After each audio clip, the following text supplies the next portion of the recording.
everybody join us for the pledge, please.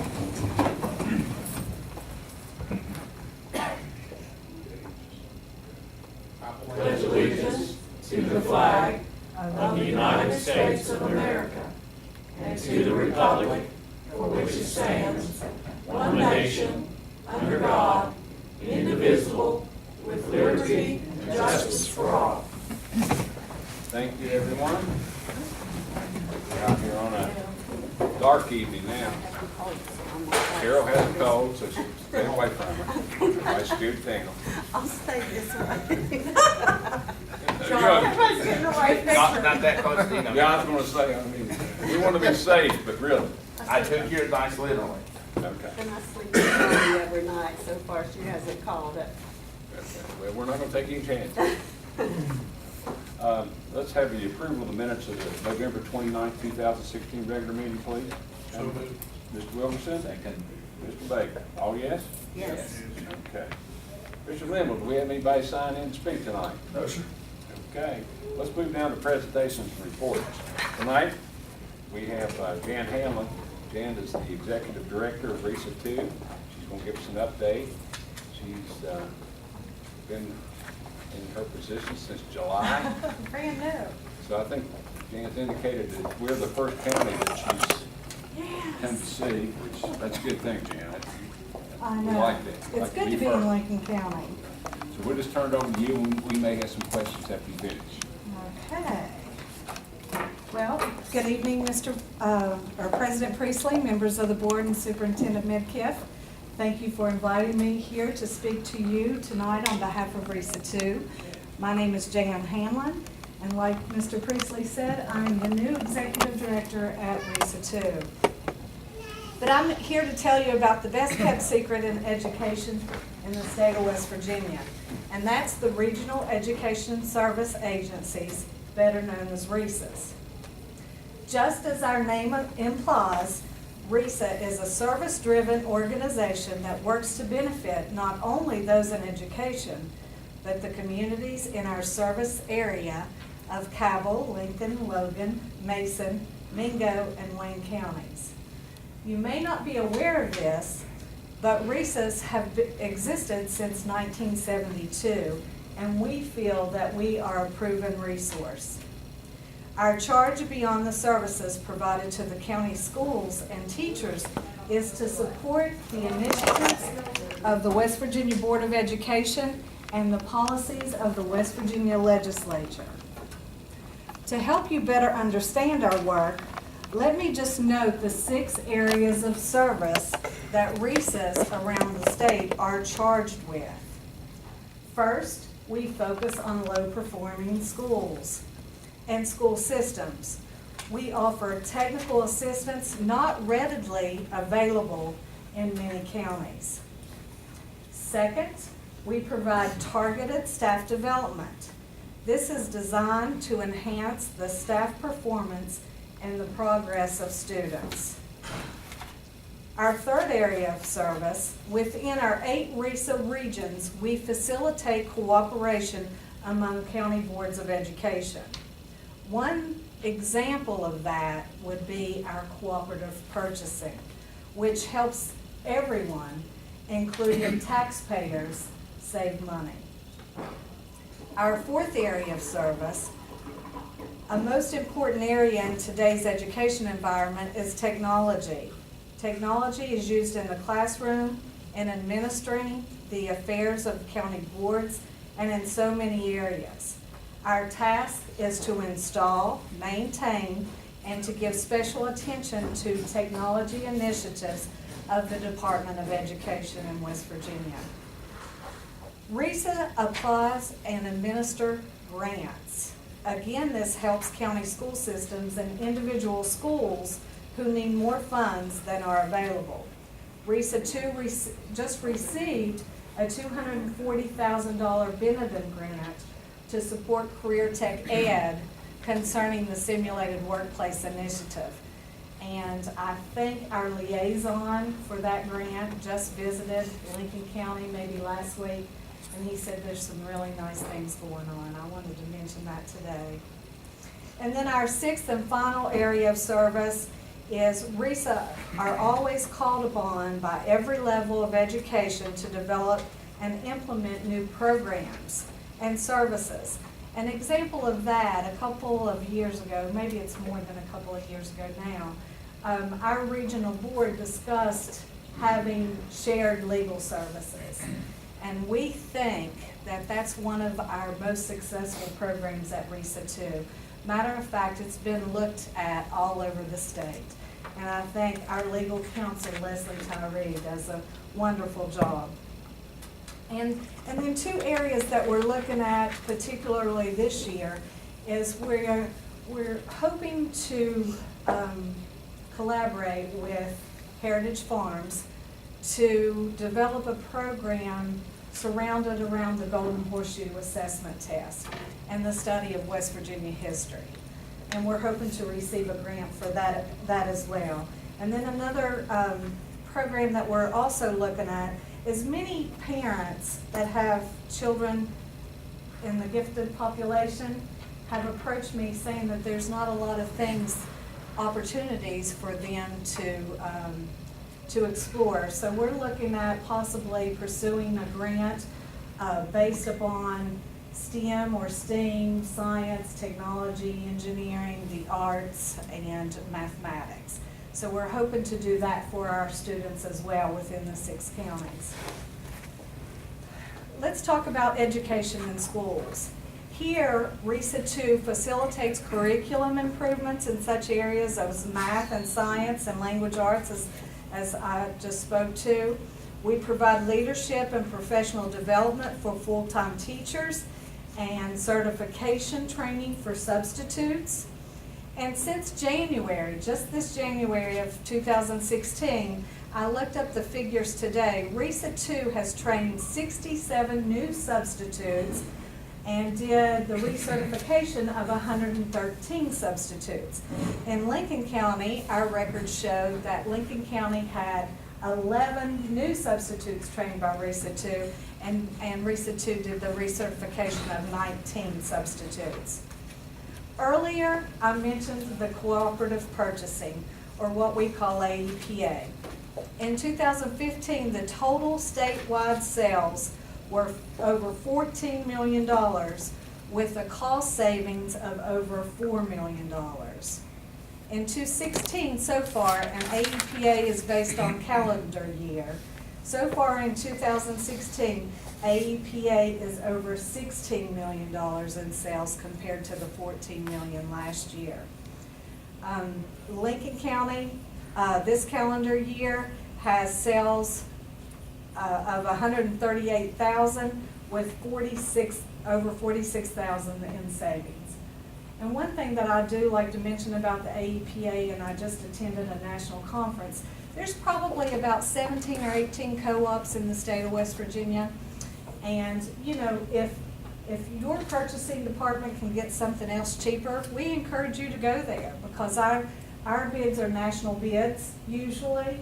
So we want you to get the best possible price that you can get, and while, you know, it's still saving you money.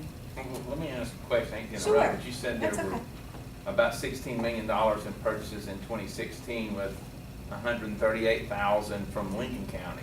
Mhm. With 8 RESA, you say 8 districts in our RESA, or 8 school districts, why is the amount we're spending, I mean, we're $150,000 out of 16 million, why is our percentage so small in terms of what we spend? You know, on some quarters or some years, it may be significantly more. For instance, I think it was last year when I was looking at your all's numbers, you all purchased from CDW a bunch of technology items. So that's probably why, you know, usually around the one quarter when the school starts, your teachers are purchasing things through, you know, their $250 supplement, things for their classroom. Other times, it might be that the county's purchasing technology or something bigger, like, for instance, like a turf field or something like that.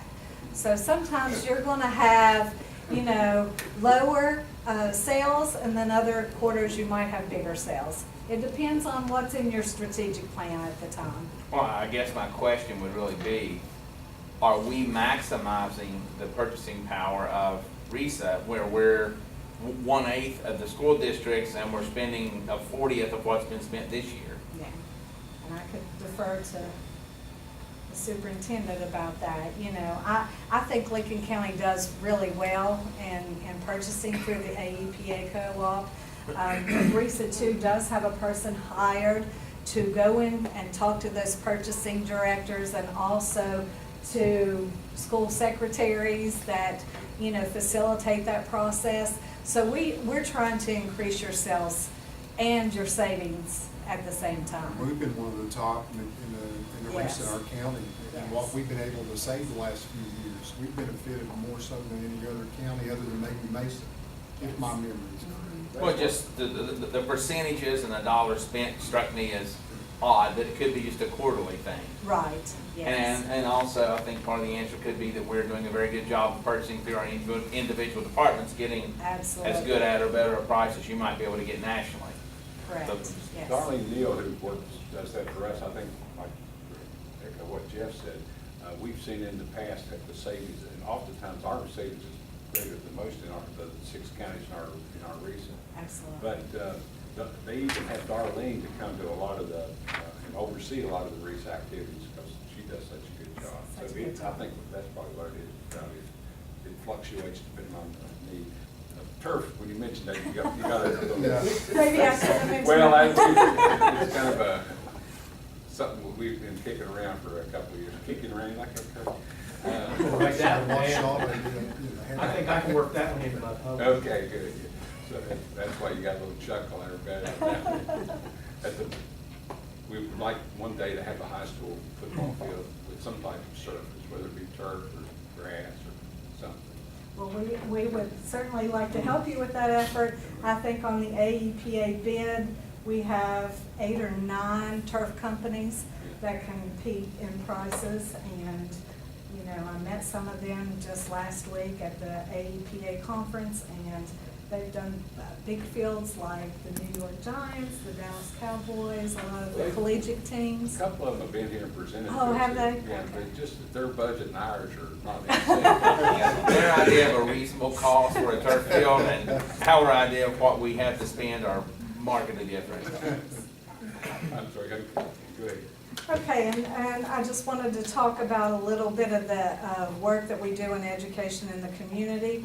Our work does not stop in schools and classrooms. You may not be aware, but RESAs provide training to emergency response personnel, including professional and volunteer EMS workers and firefighters. Using RESAs, this is all done at a tremendous savings. Other community initiatives include adult basic ed programs or task preparation and testing.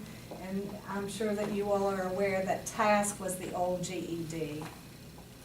We do basic skills assessment to clients of the Department of Health and Human Resources and pre-K development programs for low-income at-risk children. RESAs collaborate with county schools in support of the school wellness programs. We arrange and conduct audiology testing for students. We operate under the RESA umbrella. Our programs such as Birth to 3 and Head Start. I mentioned earlier the importance of technology in education today. RESA too directly impacts learning and effective instruction by assuring schools and students have the needed software and that computers actually work in schools. One of our most important goals is to help in savings taxpayers' money. We accomplish this objective through economies of scale.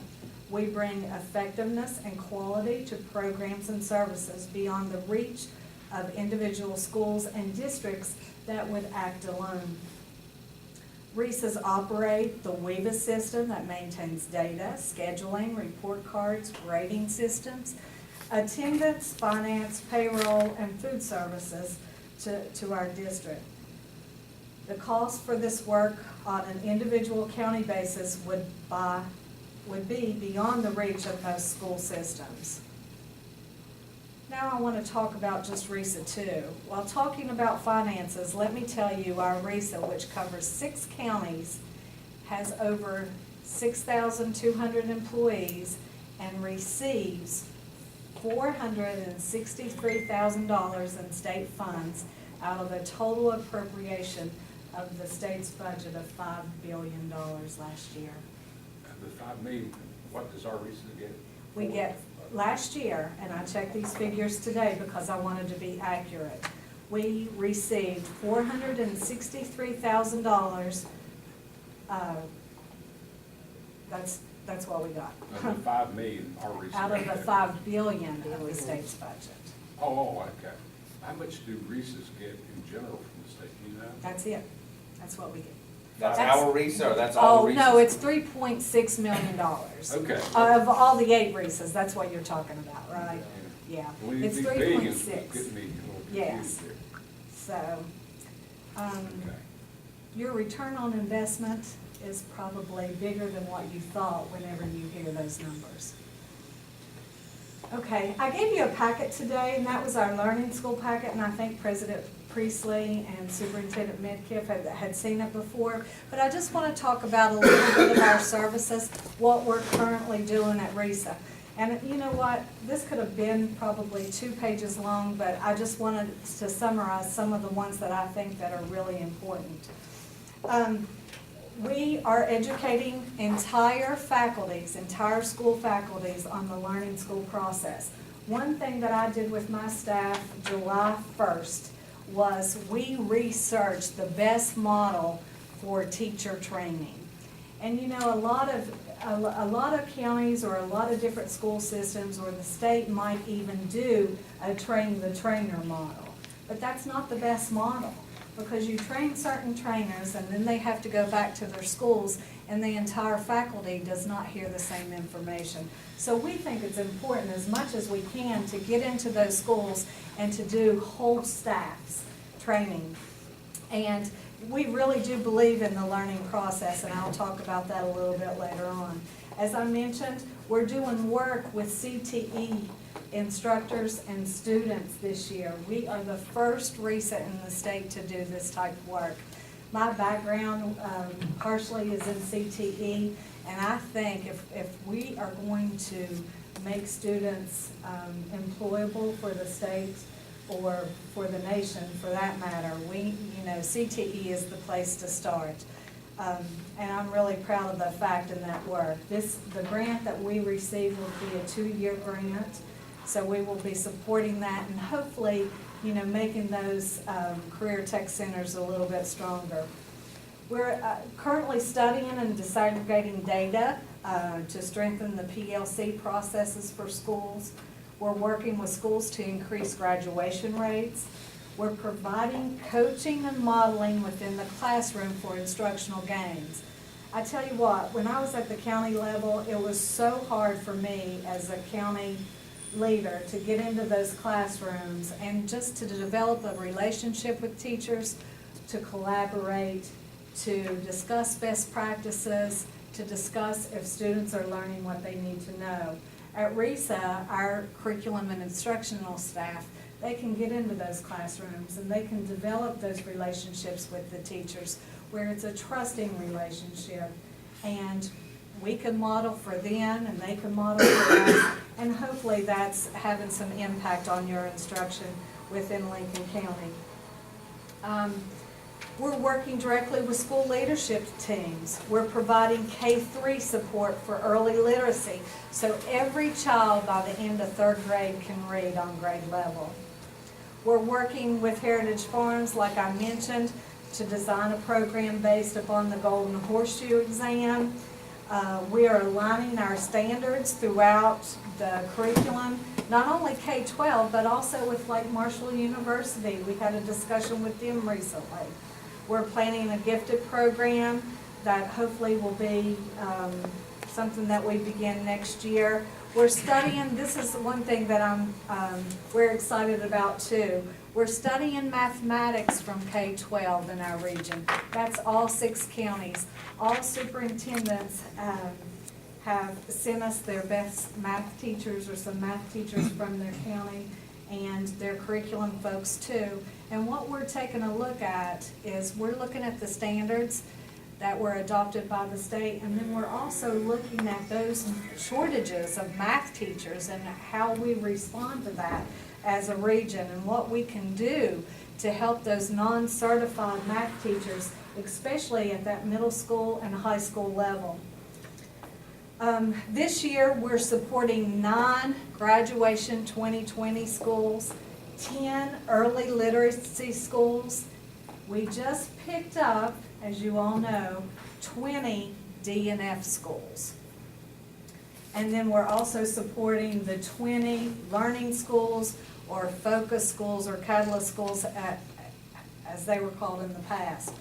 That's a total. Now, some of them are duplicated, but that's a total, if you were to count them just one by one, of 59 schools out of the 94 schools in our region. That's a lot of work for a limited staff that we're doing. And let me talk about these D&F schools for a bit.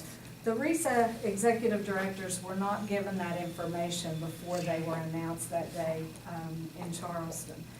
And immediately when we received the school rankings, the curricular staff at RESA 2, I was gone to the national conference last week, but I asked each one of them to go to those 20 identified schools to begin the discussion with the principal about looking at their data and how RESA 2 can support their school improvement efforts. And because, you know, I told them, tell each one of the administrators, we want to be part of the solution.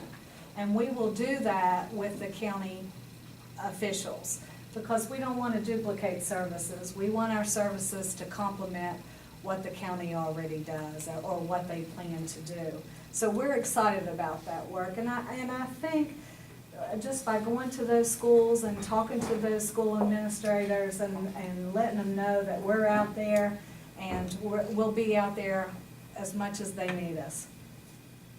But we also do the bus driving training and the substitute training. We're running 5 cohorts now through Marshall University, and that's so teachers can get additional endorsements or certifications. And we're providing after-school tutoring programs. And like I said, one of the best things about RESA 2 is our legal services. And that is the only one in the state, so we're really proud of that. Okay, I know that's a lot of information. In closing, you now know a quick overview of what RESAs do each and every day and what they accomplish for our county school systems. Every RESA staff member is fully committed to our mission, which is to provide high-quality, cost-effective, lifelong education programs and services to students, schools, and systems and communities. I hope you will agree with me. RESAs are a powerful engine for education. Thank you for this opportunity, and I just want to say RESA 2 is committed to Lincoln County. Thank you, Ms. Sanders. Anybody have any comments or questions? Inside of your packet, Mr. Priestley, I failed to mention the first page on the right-hand side. This is a meeting that we had with county officials and your superintendent regarding the work that we focused on in Lincoln County last year and the work that we're focusing on this year. As you can see, this was developed in the summer, so we did not have the D&F schools on there. But, you know, hopefully really, really soon, right after the regional council, we're going to talk to those superintendents and see what role that they want us to play. I think it's going to be the state's initiative that the counties develop a plan for those schools, but certainly we want to be a part of that plan. So there's a lot of work that's going on in Lincoln County, and I broke it up by services, site-based support, and the regional collaboratives of what we do. The next sheet on the right-hand side is just our leadership series, what we're doing this year to provide support to county administrators. And then take a look at this. You know, this has all of our services in it. And these are things that we can train teachers or services that we can provide in just a phone call. Other things, other new things that you might want help with, we can customize any program. I think we got a call today to maybe assist special education on Friday, and we're happy to do that, and we're ready for that training. So that's the kind of services that you're going to receive from RESA 2. On the left-hand side, it just talks about the alternative certification. We did this as a courtesy for all of our counties, and who to contact for and what that alternative certification looks like. We talk about professional development in this brochure, and then the rest of it is all about the Learning School Initiative. And as you can see, my predecessor, Dr. Cottrell, was very instrumental in research about the Learning School process. And these are two spotlights on the work that RESA 2 has done concerning the Learning School. It says it's an initiative, but it's actually a process. And then on the inside left of the back of the folder, those are responsibilities for stakeholders for the Learning School process. As you can see, the first one there is the school board. How is the school board going to support the Learning School? What the superintendent needs to do, the district leaders, teachers, and external providers like RESA. And then on the left-hand side of the packet was a Learning School checklist. So those math and English Language Arts departments can see where they are in the Learning School process. So hopefully you found that beneficial, and your teachers did as well. And this is something, I know you all have an OEPA audit that's coming up, and this is a communication tool for your teachers. If they say, what kind of work that is RESA doing inside of your county this year, here it is. They haven't. So. Well, I've always been impressed with RESA too, and I guess we're biased in our RESA, but statewide, I think RESA 2 is kind of known to be maybe a step ahead or do a lot of things. How many employees in RESA 2? We have 18 full-time employees. You know, and through grants, we hire some part-time people. So all these functions and how they complement and supplement what we do, I think it's amazing. All the things we do, just, of course, we like the legal thing because we save a lot of money, and we've gotten to know Leslie well. But all the computer technology type things, and then certainly supporting the schools, and I wasn't aware of the DNF schools that you all were taking that under your wing also to help with that. And I like the idea that you're going to complement what we do rather than duplicate. Right. That's a great idea, Jan. I mean, I'm impressed with all the things. The CTE program, I know that was your background before in Logan County. For those that don't know, Jan has worked in Logan County for several years. That she was involved in that program up there, and it really improved dramatically. I think it was kind of teetering at first, and it became one of the better ones in the state. Mr. Wilkerson down there, I could tell, when you mentioned CTE, I knew you got his attention right then. Yeah. Well, I tell you, Marty Hudak, who's been hired to support that initiative, had really good things to say about your program. And I was actually scheduled to come that day as well, but because of, our response to the audit, I was called to do that. But I promise you, I will get down here. I want to see your programs and all the good work that you're doing, and whatever we can do to assist in that process, whether it would be business and industry inspections or whatever, we will do that. We just, here like a year or so ago, we designated a person to oversee the CTE program rather than being a shared responsibility of one of the assistants, because we saw the need for that. Like you said, there's a lot of work out there. Not everyone goes to college, and probably the vast majority of ours do not, but they need to be trained to do something. So we think we've come a long way with your all's guidance, and we think we can do a lot more. We may hear more in the future about this audit that's going on. I guess it's still a work in progress, but there's been an audit done at the state legislature regarding RESAs, and we'll be hearing more about that. I think it's just, you all had a meeting today, like you alluded to. So we're going to hear more about that as are RESA's necessary? Do they provide useful functions for counties and those type of things? You know, for $463,000 from RESA too, it sounded like we were getting a pretty good bang for our buck here. We'll be talking more about that as we go on. Anybody have anything else? Anybody? Thank you, Jan. Sorry to take up so much Come- of your time, you'll but be coming back thank you for all December your the support. 22nd, we're having our Yes, regional meeting regional here. council here. Mr. Meekiff's going And to thank cook you. for us. I am a cook. Are you? We hope that doesn't discourage anybody. Brenda. Thank you so much. confident in me. Yeah, that's because he knows he's got Brenda over there. Thanks, Jan. Thank you. Okay, everybody, let's go on then. That's the only presentation we had this evening. So let's go to the administrative section. Have a motion? No move. Carol, I'll second. second by Rowdy. Mr. Meekiff? Okay, here we go. Item A, out-of-county student transfers for the 2016-2017 school year. Item B, adoption of revised policy 5200, attendance effective immediately. On public review from November 1st, 2016. Policy is available on our county website.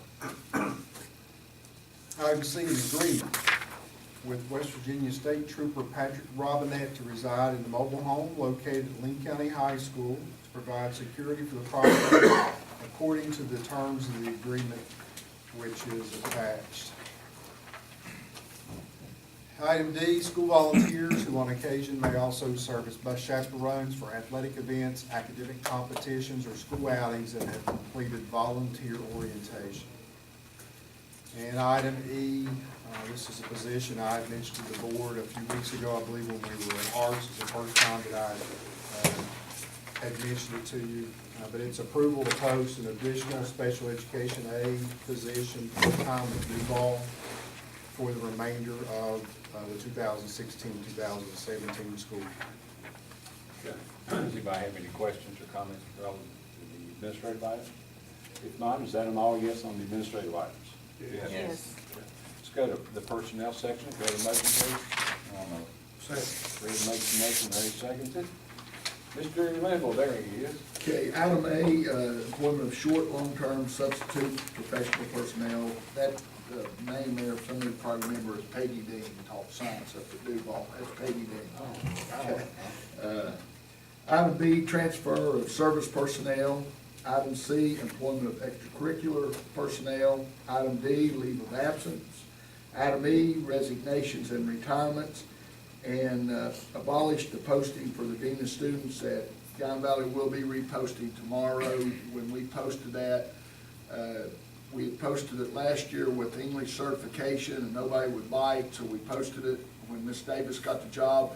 And when we put the posting out, we grabbed the wrong job description. So we corrected it, but it will be posted tomorrow. And the plan is to have Eddie out there by the 20th, Carol, so you can go on your cruise. We can still hire by the 20th. That sounds good. I'm not sure he's gonna stay till the 20th. Okay. You may be cruising before that, doing something. I noticed in the paper this week, Peggy Dean was in there with the service dog, and I'd forgotten about Peggy, hadn't heard about her for a long time. Kind of ironic to see her name appear here again. Okay, does anybody have anything about questions, whatever, about personnel? Okay. If not, is that an all yes on the personnel item? Yes. Okay, comments and concerns, board members, have anything to discuss, questions or comments this evening? I notice we don't have anything on financial. Yes, let me explain what's happened there. Mr. Ellis was away last week for a finance conference provided by the State Department, as well as Robin Atkins was away last week with an elderly family member. So that's the reason that you don't see anything on your financial this time. We'll catch up on the 20th, and it'll be a doozy. Manager. Okay, thank you. Well, Mr. Mickey, I guess we'll ask you if you have anything for us. I just want to share with the board that next Monday and Tuesday is the county OEPA audit. The afternoon of Monday, December 12th.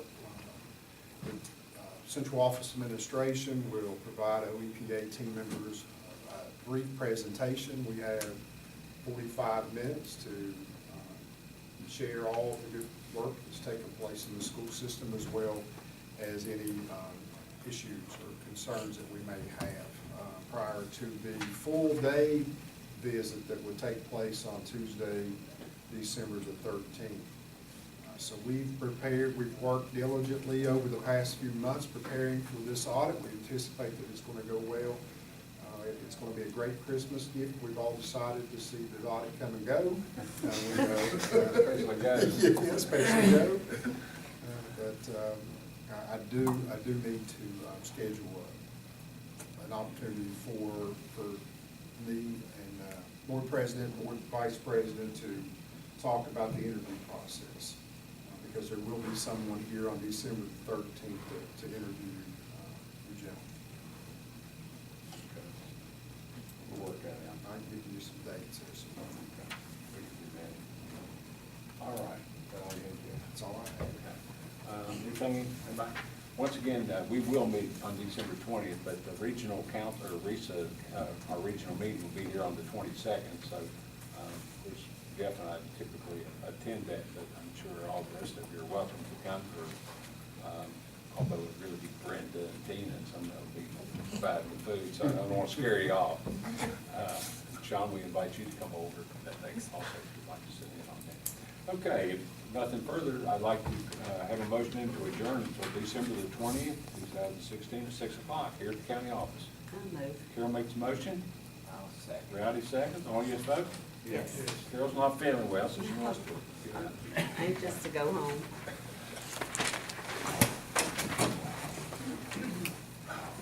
All right. Bill said that, he told me to make it home today.